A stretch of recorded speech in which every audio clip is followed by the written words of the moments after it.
ba'd. Jadi insya-Allah muslimin dan muslimat rahimakumullah, pertamanya kita bersyukur kepada Allah Subhanahu wa taala kerana pada pagi ini kita berada di dalam rumahnya. Allahumma amin ya rabbal alamin. Yang keduanya alhamdulillah. Pejam celik tuan-tuan, kita sudah berada pada tanggal 21 Jamadil Akhir, bermakna tak lama lagi akan menyambut bulan Rajab. Allahumma barik lana fi Rajab, Allahumma barik lana fi Sya'ban wa ballighna Ramadan. Ya Allah, berkati kami di dalam bulan Rajab. Ya Allah, berkati kami di dalam bulan Sya'ban.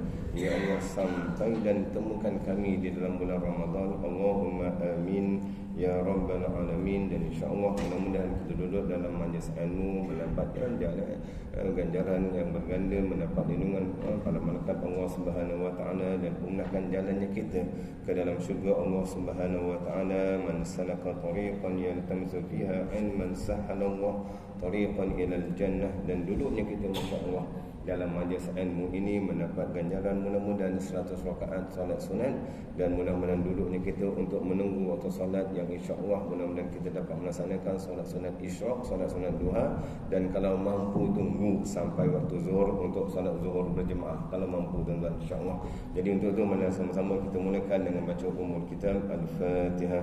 A'udzubillahi minasyaitonir rajim. Bismillahirrahmanirrahim. Alhamdulillahi rabbil alamin. Ar-Rahmanir Rahim. Maliki yaumiddin. Iyyaka na'budu wa iyyaka nasta'in. Ihdinas siratal mustaqim. Siratal ladzina an'amta 'alaihim ghairil maghdubi 'alaihim waladdallin.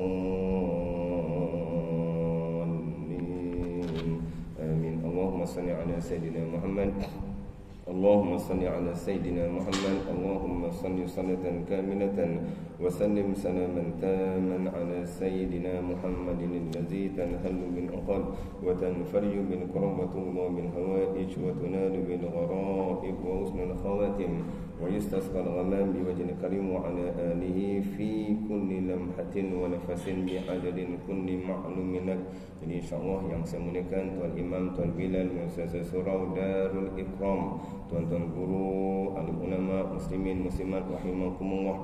Alhamdulillah, bersyukur kepada Allah Subhanahu wa taala kita dianugerahkan kesihatan yang berpanjangan, dan alhamdulillah kita masih lagi dapat meneruskan kehidupan kita yang sementaranya cumanya ini di atas muka bumi Allah Subhanahu wa taala, dan kita tidak pasti bilakah kita akan dipanggil olehnya. Masya-Allah, semalam ada lagi yang meninggal tuan-tuan, mungkin kenal almarhum Ustaz Nasruddin, masya-Allah tuan-tuan, yang mengadu sakit perut, datang ke hospital, ya Allah, masya-Allah, meninggalnya pada hari Jumaat, dan meninggalnya Allah taala alam akibat sakit perut dan seumpamanya.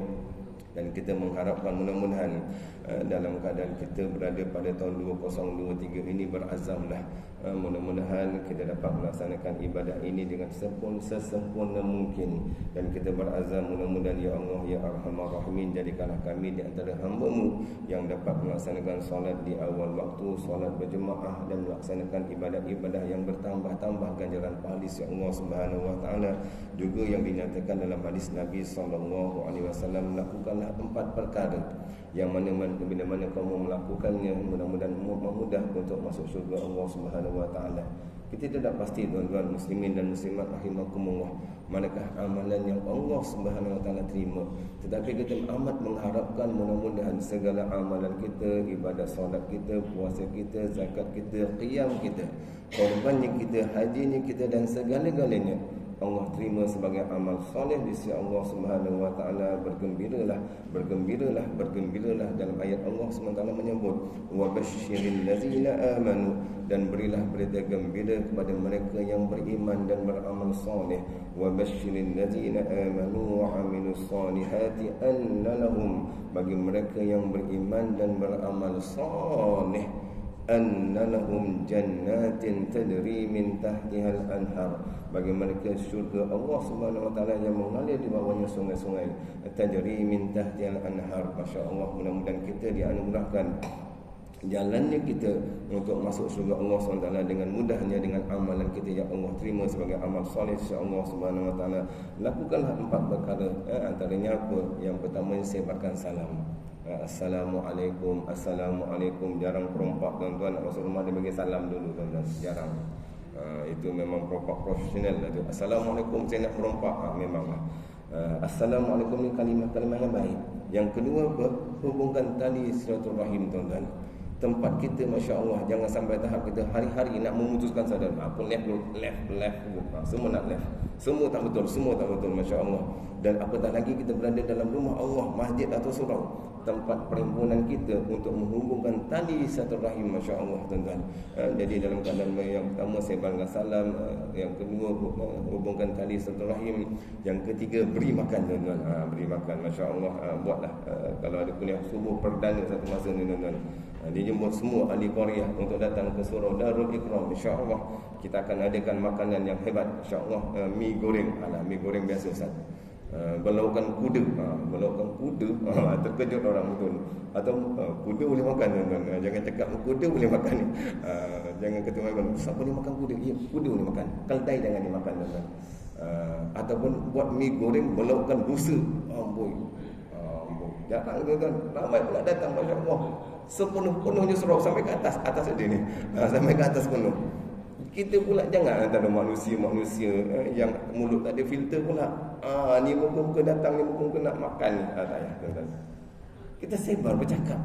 Kita nak memulakan rumah Allah Subhanahu Wa Taala ini. Innama ya'muru masajidallah man amana billahi wal yawmil akhir. Sesungguhnya mereka yang beriman kepada Allah dan hari akhirat, yang memakmurkan rumah Allah Subhanahu Wa Taala ni Masya-Allah. Masuk bulan Rajab tuan-tuan, kita akan mendengar ayat-ayat Allah Subhanahu Wa Taala.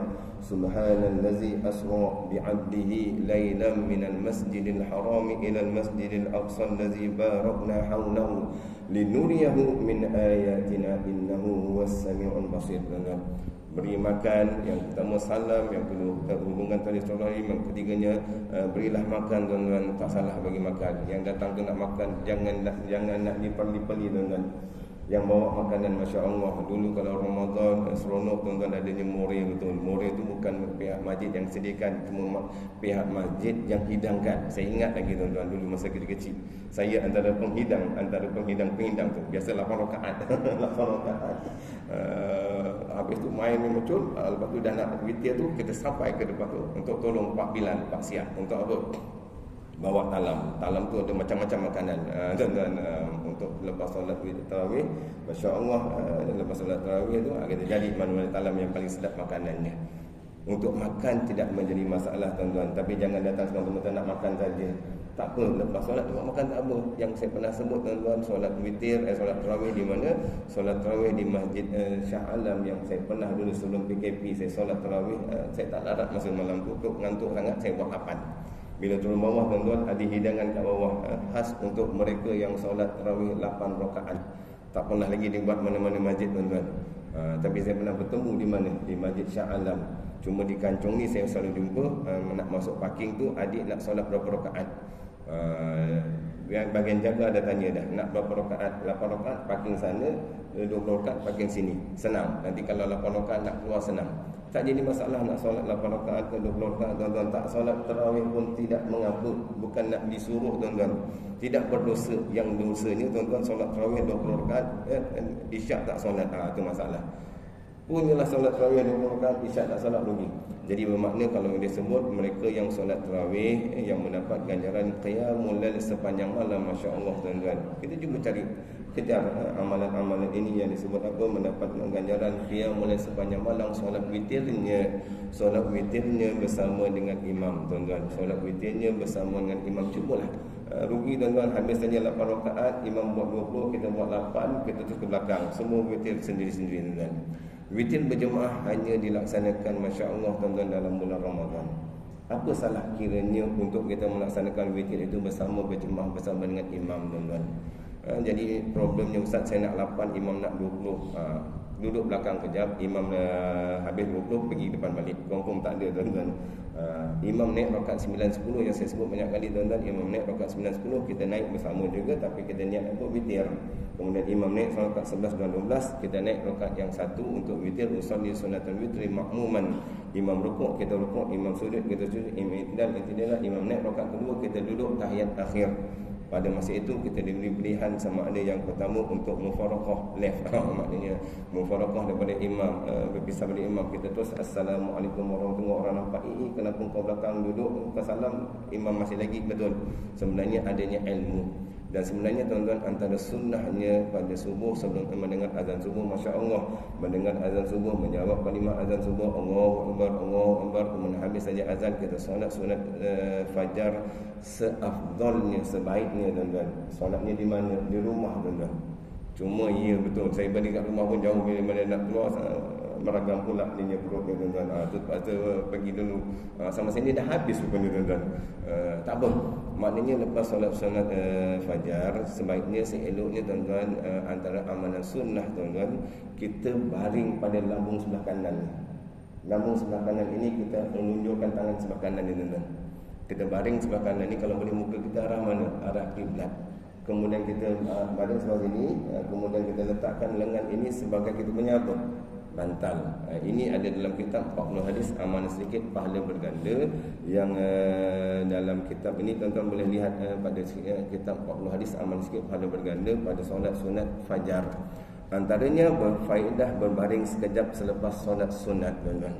Maknanya selepas solat sunat subuh tadi, baring sebelum subuh itu, maknanya selepas salam dalam solat sunat sebelum subuh itu sunnah berbaring sekejap di atas rusuk sebelah kanan dan menjadikan lengan tangan kanan sebagai bantal. Ni muka ni arah kiblat tuan-tuan, kemudian ni sebagai bantal. Kemudian bacalah Allahumma rabba Jibril, Allahumma rabba Jibril wa Mikail wa Israfil wa Israil wa rabba Sayyidina Muhammad, Allahumma ajirni minan nar, ajirni minan nar, ajirni minan nar. Ya Allah, jauhkan kami daripada api neraka tuan-tuan. Ini antara amalan-amalan yang sunnah dilakukan oleh baginda Nabi SAW. Cumanya bila kita buat di masjid di surau, orang nampak apa hal ni semua baring betul. Apa hal semua baring tu? Sebenarnya hanya amalan-amalan yang dilakukan. Itu sunnah ni buat rumah tuan-tuan. Tapi rumah kita agak-agak lah, kalau jauh sangat ya, tak baik kita solat kat sini tuan-tuan. Yang mana kelebihan solat sunat fajar itu melebihi bumi dan segala isinya. Dan saya sebut tadi 4 perkara tadi tuan-tuan. Sebarkan salam, hubungkan tali silaturahim. Yang ketiganya memberi makan tuan-tuan. Memberi makan. Yang keempatnya, bersolatlah di malam hari dalam keadaan manusia sedang tidur. Dalam qiyamul lail, Masya Allah. Antara qiyamul lail ini, Masya Allah tuan-tuan, ini sebagai suatu motivasi kita. Sama juga saya tuan-tuan. Untuk tahun 2023 ini, walaupun ada orang buat 2022 berdua, 2023 bertiga, 2024 berempat. Paham-paham tuan-tuan. Kalau 2023 tu bertiganya adanya anak mungkin. Tapi kalau 2023 tu adanya mertua yang baru tu, lain pula maknanya tuan-tuan. 2024 tu berempat pula, ada lagi seorang mertua yang baru, tu lain. Tapi kita berazam, Masya Allah, bertambahnya usia kita, kita nak menambahkan amalan kita bertemu dengan Allah Subhanahu Wa Taala. Kalau qiyamul lail ini, solat di malam hari ini, yang pertamanya kalau boleh tidur lepas solat isyak tuan-tuan. Lepas solat 4 lepas solat isyak 4 rakaat ba'da isyak tidur.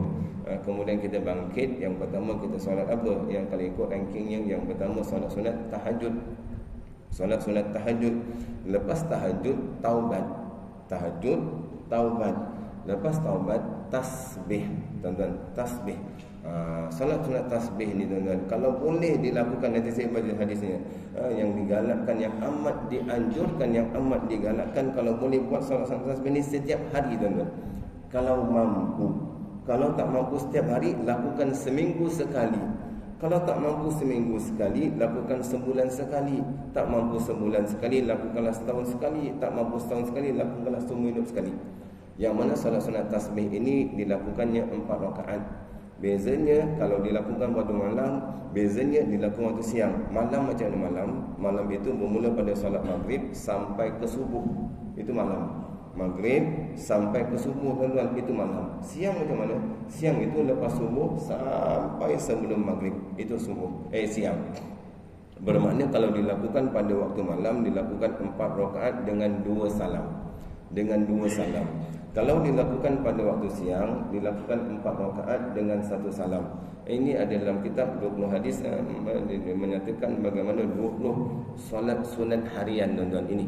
Ada dalam hadis Nabi dalam menyebut dalam kitab ni dia hanya menyebut dalam solat sunat tasbih saja, tetapi dalam ni disebut ada fadilat kelebihan solat sunat tasbih yang mana disebut dalam hadis Nabi sallallahu alaihi wasallam yang menyatakan, masya-Allah tuan-tuan, dalam hadis Nabi sallallahu alaihi wasallam ini menyebut sesungguhnya Rasulullah sallallahu alaihi wasallam berkata kepada Abbas bin Abdul Muttalib, wahai Abbas, wahai bapa saudara, mahukah kamu jika aku memberikan kepadamu, mahukah kamu jika aku menyantunimu, mahukah kamu jika aku memberi hadiah kepadamu, masya-Allah.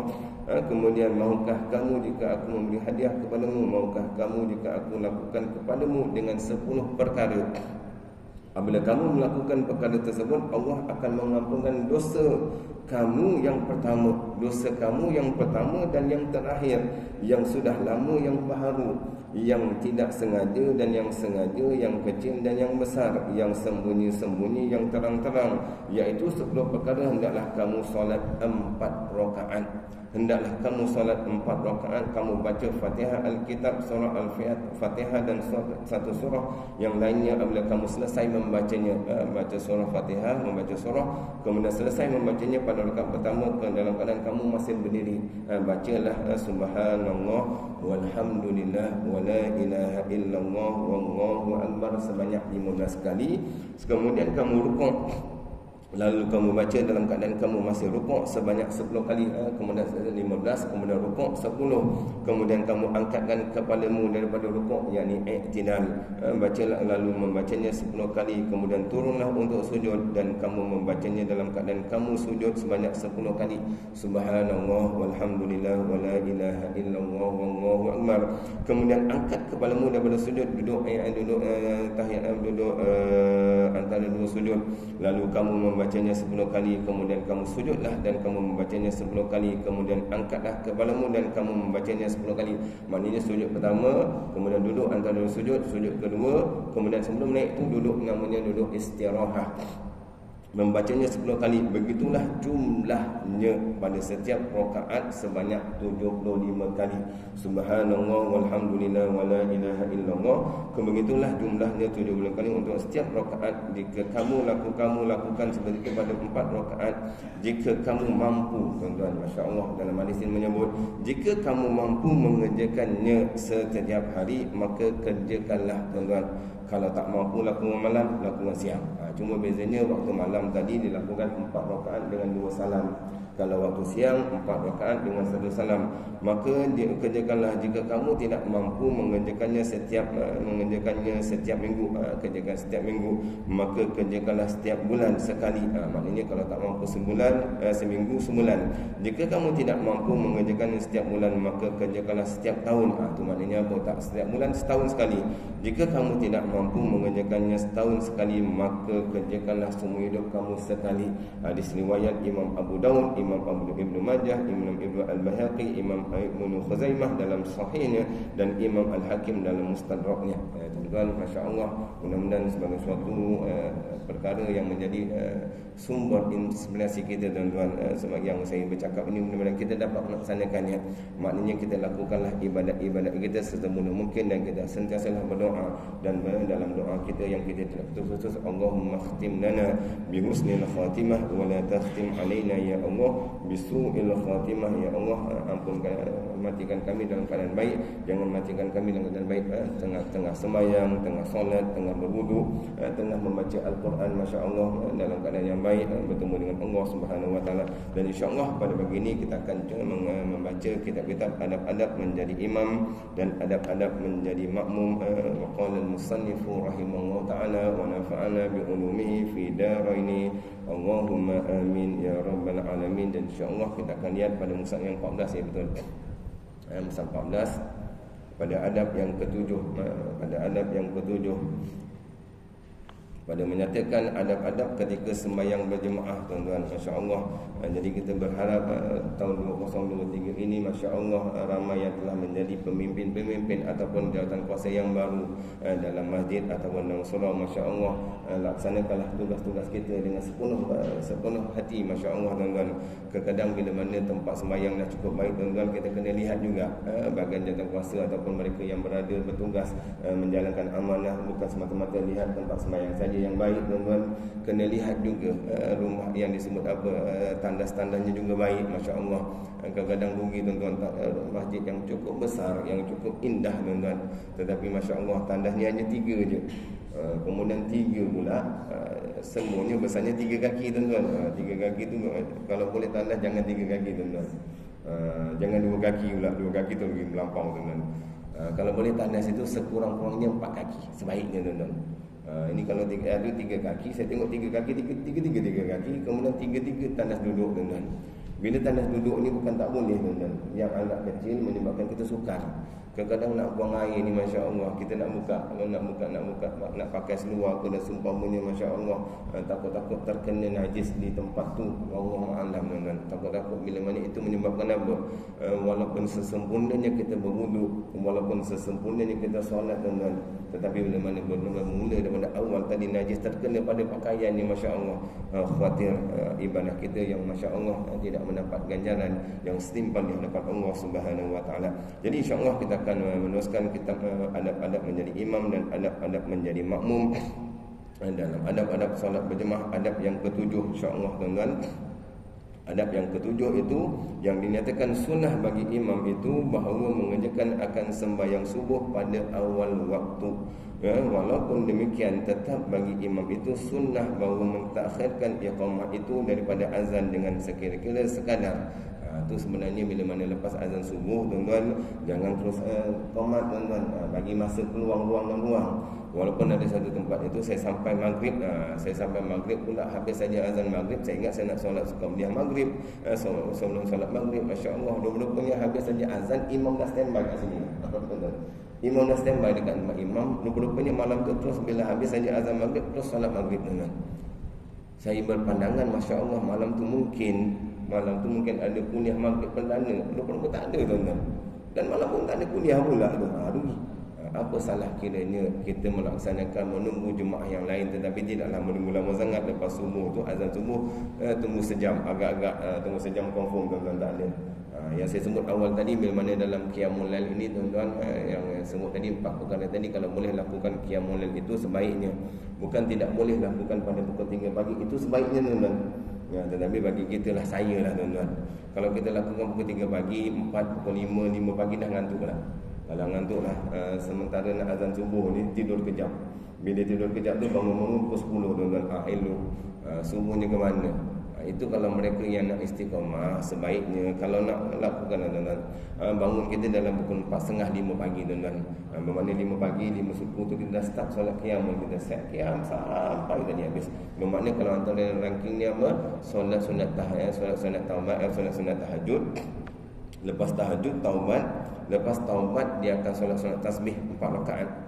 Habis saja tasbih, buatlah solat sunat hajat. Solat sunat hajat, lepas hajat barulah solat sunat witir. Solat sunat witir itu seumpama melebihi mendapat unta yang merah, tuan-tuan. Masya-Allah. Setiap malam nak dapat unta merah macam mana, tuan-tuan? Solat sunat witir. Witir itu sebaiknya 3 rakaat. Dan witir itu hanya dilakukan berjemaah hanya dalam bulan Ramadan. Witir ini dilakukan maknanya tahajud, lepas tahajud taubat, lepas taubat tasbih, lepas tasbih hajat, lepas hajat barulah witir. Maknanya barulah masuk solat. Habis saja mendengar azan subuh, solat sunat isyraq, solat sunat fajar. Kalau kita nilai, tuan-tuan, jangan kita buat kalau kita, masya-Allah, mudah-mudahan segala amalan-amalan itu adalah amalan yang berganda, yang Allah gandakan amalan itu dan Allah terima sebagai amal soleh, dan dengan amalan itu mudah untuk kita bersama dengan mereka yang kita sayangi, bersama keluarga kita, bersama dengan ahli keluarga kita, bersama mereka-mereka yang kita cintai, akan dapat masuk dalam syurga Allah Subhanahu wa taala. Kita pun tak pasti, tuan-tuan, apakah yang akan kita hadapi, apakah yang kita akan perolehi bila mana nyawa kita sambut. Saya tengok di jenazah sahabat saya, dia dah sampai ke yang menguruskan jenazah tersebut. Bukan saya nak mengadakan tuan-tuan, tetapi bila saya tengok jenazah tu, Masya Allah, kita tak terbayang kalau itulah aku, kalau itulah aku yang dikafankan, kalau itulah aku yang dimandikan, ataupun aku yang akan dikebumikan. Bermakna kita, Masya Allah tuan-tuan, kita amat mengharapkan mudah-mudahan dengan rahmat dan kasih sayang Allah Subhanahu Wa Taala, Allah memudahkan kubur yang kecil menjadi luas seluas-luasnya, kubur yang gelap menjadi terang seterang-terangnya, dan kita mudah untuk menjawab segala persoalan walaupun soalannya dah bocor betul. Jika datang kepada kamu malaikat, siapakah Tuhan kamu? Jawab, tulis tuan, tulis. Tapi jawapan itu, Masya Allah tuan-tuan, bukan kita yang menjawab, Masya Allah, amalan kita. Dan disebut dalam ayat surah Yasin, al-yawma nakhtimu ala afwahihim wa tukallimuna aydihim wa tashhadu arjuluhum bima kanu yaksibun. Pada hari itu mulut dikunci tuan-tuan, mulut dikunci, wa tukallimuna aydihim, akan berkata tangan-tangan mereka akan menjadi saksi kaki mereka bima kanu yaksibun. Jadi kita mengharapkan mudah-mudahan 2023 ini 1444 Hijrah ini, Masya Allah, kita berazam untuk meningkatkan amalan kita menuju kepada redha Allah Subhanahu Wa Taala. Kita kena fikir apa yang dilakukan dengan tangan, apa yang dilihat dengan mata, apa yang didengar oleh telinga, apa yang dituturkan oleh mulut kita adalah perkara-perkara thayyibah, perkara kebaikan, mendatangkan amalan ganjaran pada Allah Subhanahu Wa Taala. Walaupun sedang masak nasi kat dapur tuan-tuan, sedang masak nasi, bacalah subhanallah dalam hatinya, ini aku saja masak, aku saja masak, engkau tu makan nyerah tuan-tuan. Ia jadi nasinya, tapi apa jadinya? Habis ceritanya, Masya Allah. Jadi dalam menyebut apa? Sunnah bagi imam itu mengerjakan akan sembahyang subuh pada awal waktu. Walaupun demikian, tetap bagi imam itu sunnah bahawa mentakhirkan iqamah itu daripada azan dengan sekira-kira sekadar bersedia segala manusia bagi sembahyang berjemaah. Biasa pagi ni, Masya Allah tuan-tuan, mungkin nak mandi, mungkin nak buang air besar dan seumpamanya. Lihat bahagian pertama adab yang ketujuh, dan tiada mengapa selesai sembahyang subuh itu serta waktu kabur-kabur dan membaca ia pada 2 rakaat subuh itu selepas daripada Fatihah akan 2 surah yang mengandungi 100 ayat. Ini antara yang dianjurkan. Atau kurang kerana melanjutkan pada bacaan sembahyang subuh itu, dan tiada mengapa membaca pada rakaat yang kedua itu dengan akhir surah sekira-kira 30 ayat atau 20 ayat hingga akhir surah. Jangan malam ni, insya-Allah tuan-tuan, malam ni solat isyak kita, insya-Allah datang ramai-ramai ya. Kita akan baca surah Al-Baqarah tuan-tuan. Confirm 5 ayat je rupanya. Diorang ingat 286 ayat. Maknanya bacaan-bacaan itu melihat pada kadar kemampuan makmum yang berada di belakangnya. Walaupun Masya Allah tuan-tuan, pernah di satu masjid namanya Masjid Istiqamah tuan-tuan. Masjid Istiqamah itu 10 malam terakhir dalam bulan Ramadan dia buat qiyamul lail, bermula 12 malam. Pada 10 malam terakhir setiap malam akan dibuat 8 rakaat bersama dengan witir. 8 rakaatnya dilakukan, Masya Allah, habis saja setiap rakaat. Maknanya pada 8 rakaat itu dibaca dengan 3 juzuk. Bermakna 3 juzuk. Cuba bayangkan 3 juzuk untuk 8 rakaat bersama, bermakna pada setiap malam 3 juzuk. 10 malam terakhir 3 juzuk, 3 juzuk, 3 juzuk, 3 juzuk. Pada 10 malam terakhir, makna Masya Allah, dia akan khatam dalam badan qiyam. Bermakna 3 juzuk, 10 malam makna 30 juzuk. Dan kita juga berazam tuan-tuan, bagaimana kita mendengar Imam Syafi'i rahimahullah ta'ala boleh khatam Al-Quran pada setiap hari sekali, tuan-tuan. Dan pada bulan Ramadan khatamnya sebanyak 2 kali. Cuba saya balik baru ni 11.30 malam daripada Sabak Bernam tuan-tuan sampai ke Banting, sampai sini dalam 2.30 pagi. Saya buka YouTube itu dalam Al-Quran Karim daripada surah Al-Fatihah sampai sini baru surah Ali Imran tuan-tuan, dekat 3 jam baru surah Ali Imran. Maknanya kita berazamlah kalau boleh khatam, kalau boleh istiqamah. Yang boleh istiqamah tuan-tuan, lepas subuh 2 helai, lepas subuh 2 helai, lepas zuhur 2 helai, lepas asar 2 helai, lepas maghrib 2 helai, lepas isyak 2 helai. Bermakna kalau baca 2 helai, 2 helai, 2 helai, bermakna pada setiap hari dia akan dapat 1 juzuk. Bermakna kalau 30 hari khatam. Dan cubalah kita kalau boleh setiap hari kita khatam, kita dengan ganjaran pahala khatam ini kita baca 3 kali Qul huwallahu ahad. Saya dah 20 kali khatam hari ni Ustaz. Itu ganjaran pahalanya. Membaca 3 Qul huwallahu ahad 3 kali, bukan Qul huwallahu ahad, bukan tuan-tuan. Maknanya sampai habis ya. Qul huwallahu ahad Allahu samad sampai habis, bacanya sebanyak 3 kali, mendapat ganjaran pahalanya seumpama khatam Al-Quran. Membaca Qul ya ayyuhal kafirun, membacanya sebanyak 4 kali. Seumpama khatam Al-Quran, membaca iza zulzilatil ardu zilzalaha, membacanya sebanyak 2 kali pahalanya seumpama khatam Al-Quran. Dan membaca surah Yasin sekali umpama pahalanya 10 kali khatam Al-Quran. Masya Allah tuan-tuan. Dan inilah kita akan masuk bulan Ramadan. Syahrul Ramadan allazi unzila fihi Al-Quran. Tak sabar kita nak menunggu Ramadan ni tuan-tuan. Cat rumah sekarang tuan-tuan. Jangan 10 malam terakhir baru nak cat. Nak raya, nak tukar kosen bukan 10 malam terakhir Ramadan. Sekarang tukar kosen tuan-tuan. Nak cat bumbung, cat lah. Nak cat dinding, cat lah. Nak buat apa sebagai persiapan untuk masuk bulan Ramadan. Masuk Ramadan ni tuan, kita berdoa kepada Allah SWT, mudah-mudahan kita dapat qiyam. Man qama Ramadana imanan wa ihtisaban ghufira lahu ma taqaddama min zambi. Menghidupkan Ramadan ini dengan qiyam, dengan siam, dengan puasa, dengan kita memberi makanan tuan-tuan. Dulu Masya Allah suka sangat kita nak bagi juadah-juadah antara bertukar-tukar tuan-tuan. Bukan beli bazar Ramadan, bagi rumah sebelah boleh juga tuan-tuan. Tetapi makanan yang dimasak itu Masya Allah tuan-tuan, yang kita masak kita beri je lah sebelah tu. Tapi jangan minta balasan dia, dah bagi harap balas balik lah. Kalau dia balas dia Alhamdulillah, tak balas dia Alhamdulillah juga tuan-tuan. Dan ada pula sebahagian ulama yang memilihkan untuk sembahyang. Dan ada pula sebagian ulama yang memilihkan untuk sembahyang subuh itu akan surah-surah Tiwalul Al-Mufassal, iaitu surah-surah yang ada antara surah Al-Hujurat sampai kepada surah Al-Mursalat. Dan sembahyang isyak itu akan surah-surah Al-Awsat Al-Mufassal, iaitu surah-surah antara surah Amma Yatasa'alun sampai kepada surah Wal-Lail. Dan untuk sembahyang maghrib itu akan surah-surah Qisarul Mufassal, iaitu surah-surah yang ada antara surah Wadduha sampai surah Akhir Al-Quran. Itu antara surah yang digalakkan.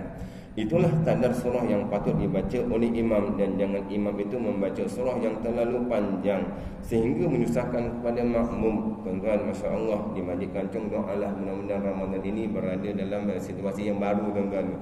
Tak sabar nak tengok macam mana situasi tempat solat yang baru tuan-tuan. Dengan kapet yang baru tu okey, dengan tempat yang baru tu Masya Allah, dah bumbung dah dibuka tu Masya Allah.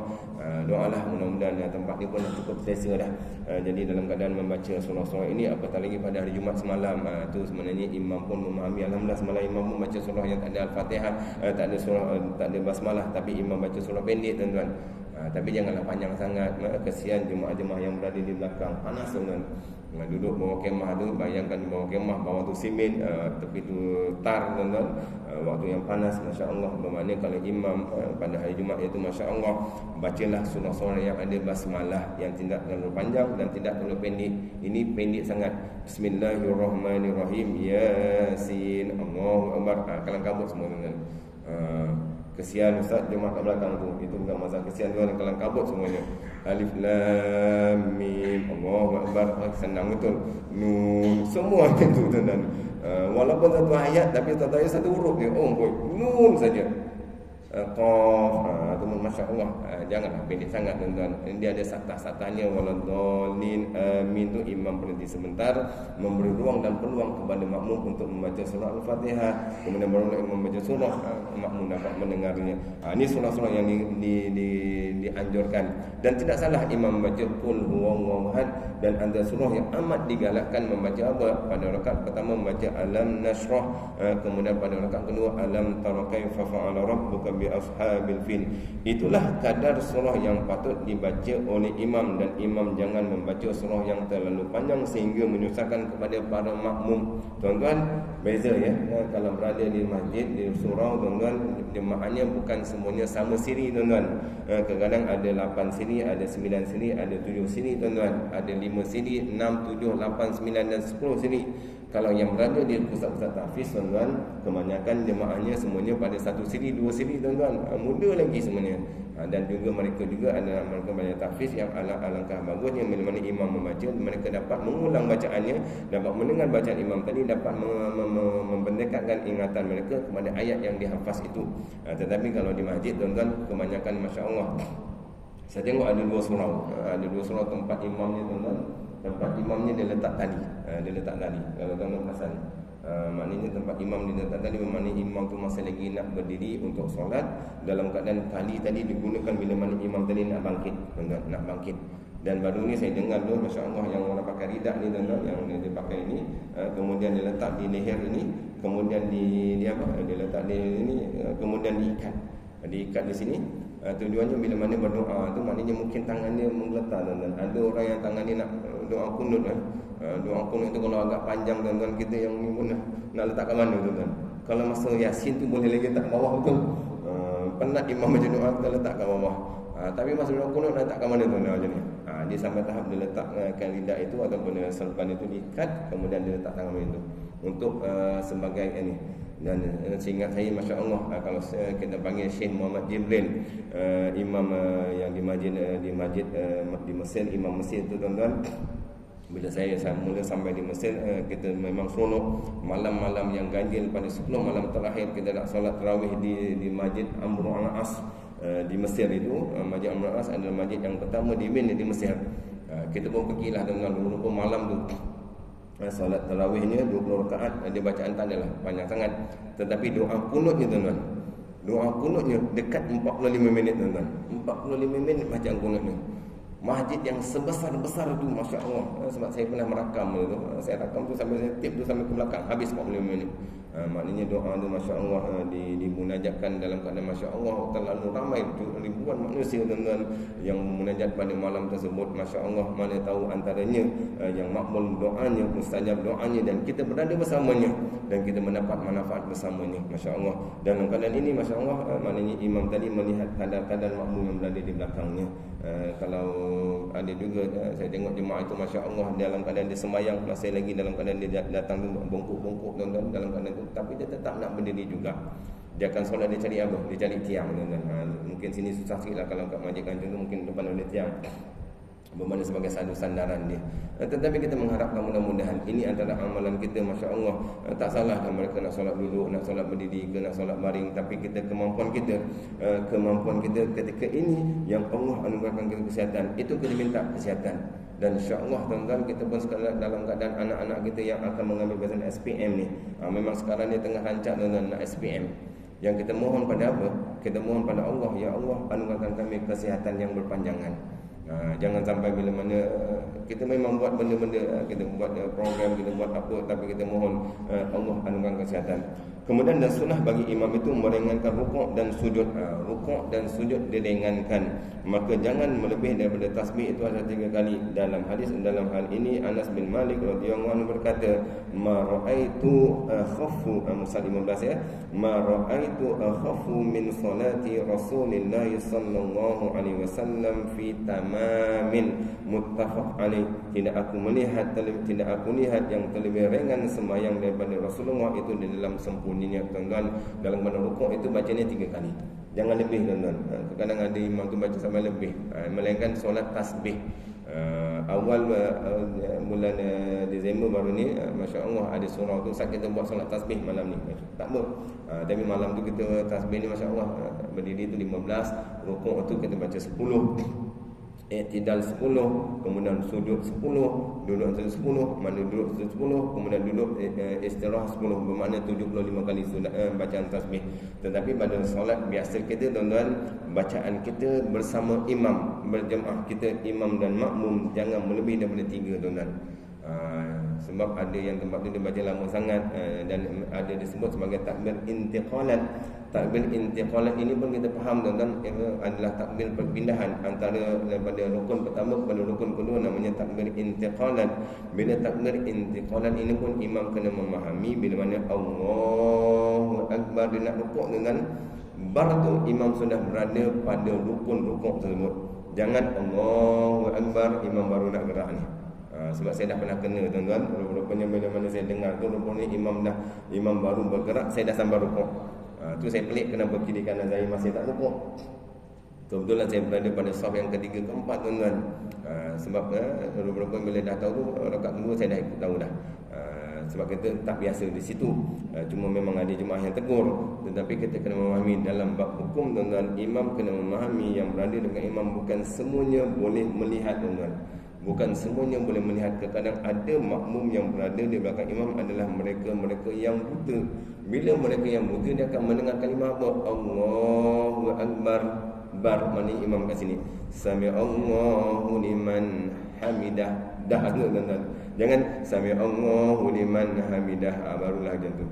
Dia kena macam tu. Maknanya kemudian daripada berdiri tu nak keluar pada sujud, Allahu akbar. Maknanya imam dah sampai kat tu bar. Bukan Allahu akbar. Yang saya kena tu tuan-tuan. Bermakna imam kena memahami yang berada dengan imam bukan semuanya boleh melihat. Terkadang ada makmum yang buta. Kemudian dan kata Imam Al-Ghazali rahimahullah taala, wal jumlatu at-takhfifu aw la siyama idza kasra al-jam'u. Artinya dan hasil daripada perhimpunan perkataan para ulama itu bahawa meringankan sembahyang bagi imam itu terlebih aula.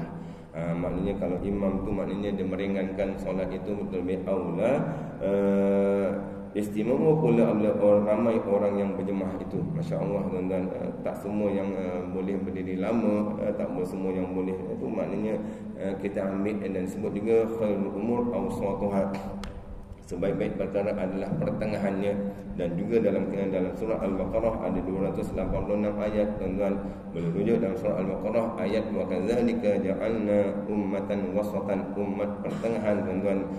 Kalimah wasatan ini berada pada ayat yang keberapa? Pada ayat yang 143 dalam surah Al-Baqarah, tengah-tengah surah Al-Baqarah tuan-tuan. Bermakna jangan terlalu lebih sangat, jangan terlalu kurang sangat.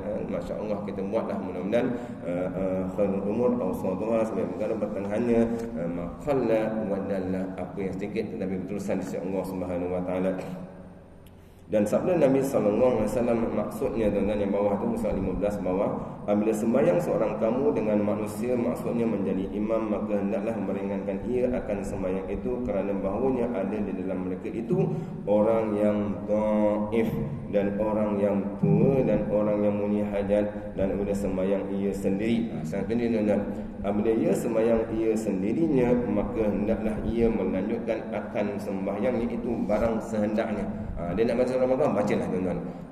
Dan kata Imam Al-Ghazali rahimahullah taala dengan merujuk pada hadis muttafaq alaih, wa qad kana Mu'adz bin Jabal radhiyallahu anhu yusalli biqaumin al-isya'a wa qara'a surat al-Baqarah, fa kharaja rajulun min as-salati wa atamma li nafsihi fa qalu nafaqa ar-rajulu fatashakaya ila Rasulillah sallallahu alaihi wasallam fazajara Rasulullah sallallahu alaihi wasallam Mu'adzan faqala afattanun anta ya Mu'az, iqra surat as-sabis was-sama'i wat-tariq wasyamsi waduhaha. Dan artinya dan sesungguhnya adalah Mu'az bin Jabal radhiyallahu anhu sembahyang isyak dengan satu kaum dan ia membaca akan surah Al-Baqarah tuan-tuan. Masya-Allah, surah Al-Baqarah tuan-tuan, 286 ayat tu ayat itu. Maka keluar seorang laki-laki daripada sembahyang itu, sertanya itu lalu menyempurnakan sembahyang itu, maknanya mufaraqah bagi dirinya sendiri. Maka berkata mereka itu yang bersama-sama sembahyang itu jadi munafik orang laki-laki itu. Maka mengadu keduanya itu kepada Rasulullah sallallahu alaihi wasallam. Maka marah Nabi sallallahu alaihi wasallam akan Mu'az itu dan berkata ia kepada Mu'az, adakah engkau membuat fitnah ya Mu'az? Baca olehmu akan surah Sabbih isma rabbikal a'la was-sama'i wat-tariq dan surah wasyamsi wadduhaha. Maknanya surah-surah yang tidak terlalu panjang, yang memberi keringanan kepada jemaah yang berada di belakangnya memahami. Ada yang tua, ada yang dhaif dan ada yang mempunyai hajat.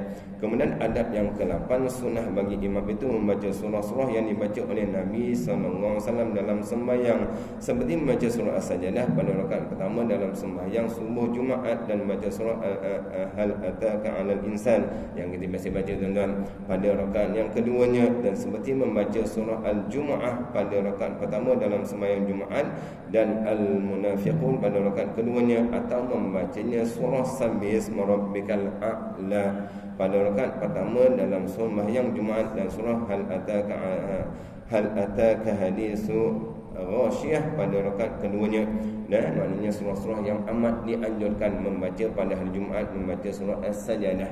Kalau imam tak baca pada subuh Jumaat, tiba-tiba imam baca Qul ya kafirun, jangan nak marah imam tuan-tuan. Jangan nak marah, walaupun ada tempat masjid, tempat kawasan saya itu masya-Allah tuan-tuan, surah As-Sajdah ni dia tulis kat belakang. Maknanya besar-besar ni penuh. Kalau imam lupa boleh tengok tuan-tuan. Tapi jangan tengok macam tu, maknanya kalau sebagai suatu rujukan. Kalau mungkin boleh tuan-tuan, tapi jangan sampai sesuatu apa kita terlalu leka dengan tu. Macam nak mengutip hari Jumaat tu, masya-Allah, tak salah tuan-tuan, tabung tu bergerak. Walaupun ada tempat-tempat yang tidak dibenarkan mengutip pada Jumaat, tetapi boleh buka fatwa Jabatan Mufti Selangor, hukumnya harus bergerak tabung-tabung pada hari Jumaat itu. Cuma jangan yang pernah berlaku tuan-tuan, hanya 2 tabung saja yang bergerak, yang mana 2 tabung itu dibawa oleh budak-budak ataupun oleh petugas. Habis saja azan Jumaat, kemudian nak solat qabliyah sebelum Jumaat itu, kemudian habis saja ada 2 petugas, seorang di sini, seorang di tengah. Dia akan bawa apa? Tabung yang begitu besar, dia akan jalan. Semua jemaah jangan lalu. Jemaah tadi akan masuk dalam tabung, akan masuk juga dalam kocik budak tu. Tak salah budak tu tuan-tuan. Tetapi yang jemaah tadi tengok berapa budak dapat, berapa dapat dia. Elok pula kembung sini tuan-tuan. Seronok dia dapat, betul rezeki dia satu. Tapi jemaah belakang tadi apa? Tengok, untungnya lah kalau aku tu. Sebenarnya tuntutan pada hari Jumaat untuk mendengar apa tuan-tuan? Mendengar khutbah. Dia habis tengok je budak tu, dia fikir apa budak tu dapat, dia berapa dia dapat. Elok pula masa dia nak balik tu, budak tu tengah kira duit tu. Semua not warna merah tuan-tuan. Sudah. Jadi benda-benda inilah elakkan. Bermakna kita nak mencari keredaan Allah Subhanahu Wa Taala. Kemudian dinyatakan apa?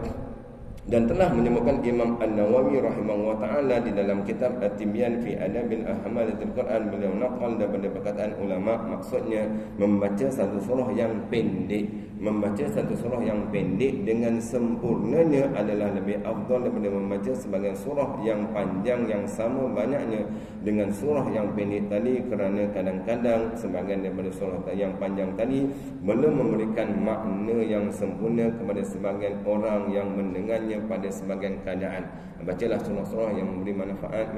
Semua ayat ni ada ganjarannya tuan-tuan. Tetapi membaca surah yang pendek tadi, baca qul huwallahu pun tak jadi masalah. Qul ya kafirun tak jadi masalah. Alam nashrah tadi maknanya surah yang amat digalakkan juga membaca alam nashrah. Kemudian alam tara kaifa fa'ala rabbuka bi ashabil fil, ini ada dalam kitab amalan orang saleh tuan-tuan. Antara surah-surah yang amat dianjurkan membaca alam nashrah dengan alam tarakai. Kalau perasan tuan-tuan, ada yang biasa baca alam nashrah, alam tarakai, tak ada masalah juga. Dan boleh bawa juga tuan-tuan bacaan itu pada solat sunat apa? Kita solat sunat 2 rakaat semua itu ganjarannya bumi dan segala isinya. Kita tambahkan lagi dengan solat dengan bacaan surah ini alam nashrah dengan alam tarakai fa fa'ala rabbuka bi ashabil fil. Ayat-ayat pelindung juga. Kemudian adab yang ke-9 tuan-tuan, insya-Allah kita cuba adab 9 saja. Adab yang ke-9, bahawa saganya bagi imam itu bahawa jangan mendahului ia akan rukuk akan imamnya itu dan sujudnya, tetapi hendaklah ia terkemudian daripada imamnya. Maknanya imam tadi, maknanya yang saya sebut tadi lah, maknanya kita sebagai makmum jangan mendahului imam. Sekira-kira jangan ia rukuk melainkan apabila sampai imam itu kepada sekurang-kurangnya rukuk, dan jangan ia tunduk bagi sujud melainkan apabila sampai maka imamnya itu kepada tempat sujud tersebut tadi. Namanya takbir intiqal. Dan kata Imam An-Nawawi rahimahullah ta'ala di dalam Minhaju At-Talibin, walau ahassa fi ruku'i aw at-tashahhudi al-akhir bidakhili lam yuqra intizaruhu fil azhar in lam yubaligh fihi wa lam yufarriq baina ad-dakhilin. Al-Minhaj jilid yang pertama muka 232. Artinya jika kamu merasa imam itu di dalam rukuk atau di dalam tasyahud yang akhir, ini 2 tempat tuan-tuan. Rukuk dan tasyahud akhir 2 tempat yang sunnah imam menunggu makmum. Rukuk tadi apa? Rukuk, kemudian tasyahud akhir. 2 tempat. Bila mana rukuk tadi, bila mana dengar ada orang datang tuan-tuan, imam tunggu, imam jawab ya cepat sikit, memang batal. Imam boleh dengar tuan-tuan, maknanya imam tunggu, maknanya dia akan buka tadi ada macam tadi lah. Fil alam tiba-tiba saya datang kan, imam kalau saya cakap tuan-tuan kan, mana saya cakap imam tunggu, imam dia faham. Tempat 2 sunnah tadi, yang pertama ketika rukuk, yang keduanya ketika tasyahud akhir. Tadi elok pula saya sampaikan ada pula jemaah yang tu saya ajak atas sembahyang tu. Tapi kalau dah tak ada jemaah dia, sudah saya nak pusing mana nak jadi imam saya tu. Maknanya 2 tempat tadi, rukuk dan tasyahud. Maknanya yang pertama tadi bila rukuk tadi, bila mana imam makmum tadi dapat kita merukuk, sekadar baca subhanallah, akan mendapat rakaat bersama imam. Kalau tasyahud akhir, makmum tadi sekadar mendapat membaca subhanallah, makmum tadi mendapat jemaah pahala solat berjemaah bersama dengan imam. Jika ia merasa imam dalam rukuk atau dalam tasyahud yang akhir dengan orang yang hendak mengikut akan dia pada sembahyang, saya tiada makruh bagi imam itu menanti akan dia di dalam rukuk dan di dalam tasyahud yang akhir itu, tetapi dengan syarat jangan sangat berlebih-lebih menanti itu dan tiada membezakan orang yang hendak mengikutnya. Kemudian yakni tiada membezakan antara sahabatnya dan lainnya, dan tiada membezakan antara orang mulia dan dhaif, dan tiada kerana ikhlas lillahi ta'ala supaya menolongi akan dia mendapat fadilat berjemaah dan juga mendapat akan rakaatnya itu. Kemudian yang terakhir, adab yang ke-10, bahawa jangan menentukan imam itu akan dirinya dengan doa, tetapi hendaklah ia mendatangkan segala doa yang dibaca di dalam sembahyang itu dengan lafaz jamak. Jangan imam baca Allahumma firli, maknanya jamak itu nak dengan lafaz jamak, seperti dikatanya Allahumma ighfir lana, dan demikian lagi katanya pada kunut subuh dan kunut witir dan separuh yang akhir pada bulan Ramadan, sepertinya dengan katanya Allahumma hdina fi man hadait wa afina fi man afait hingga akhirnya.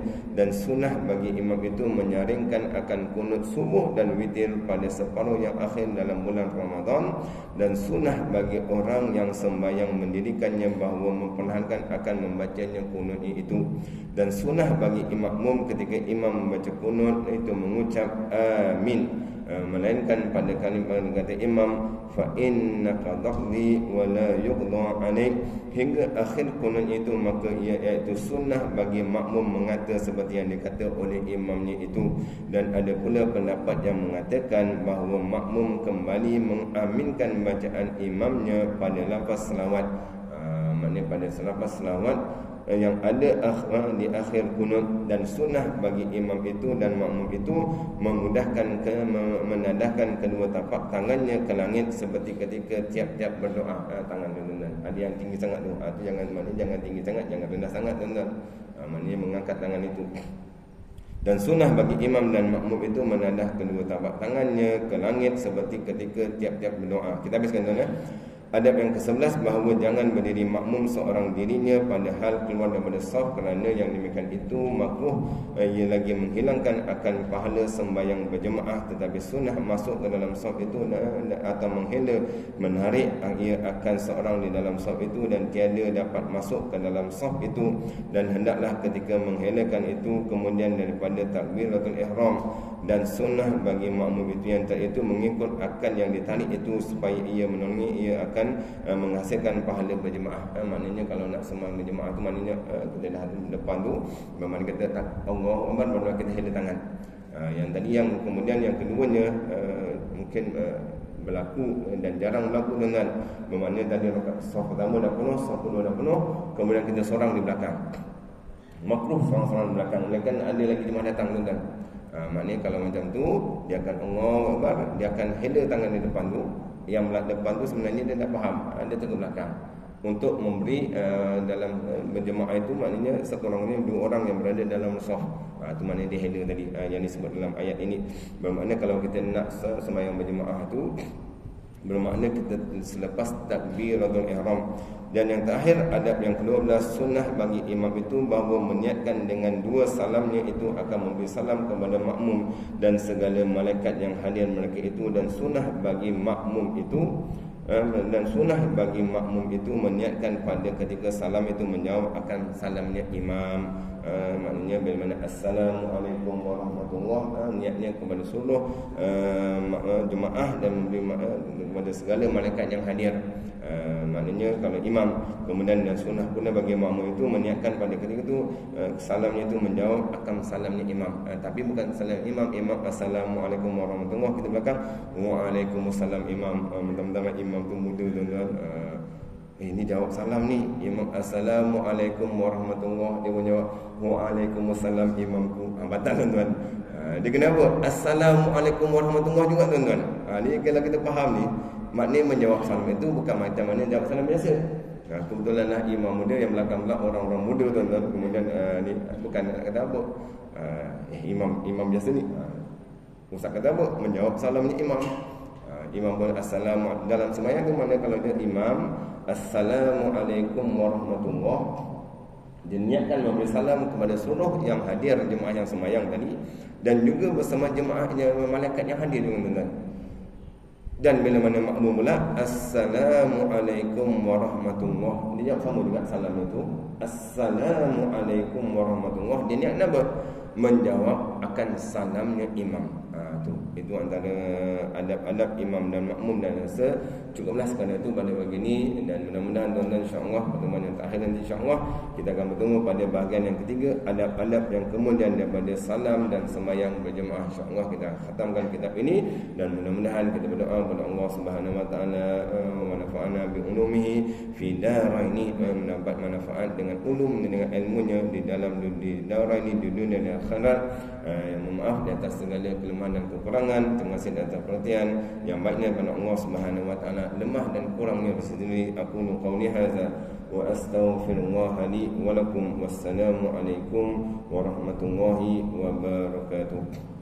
A'udzu billahi minasyaitonir rajim. Bismillahirrahmanirrahim. Wa bihi nasta'in 'ala umuri dunya wa din. Rabbana atina fid dunya hasanah wa fil akhirati hasanah wa qina azabannar. Walhamdulillahi rabbil alamin.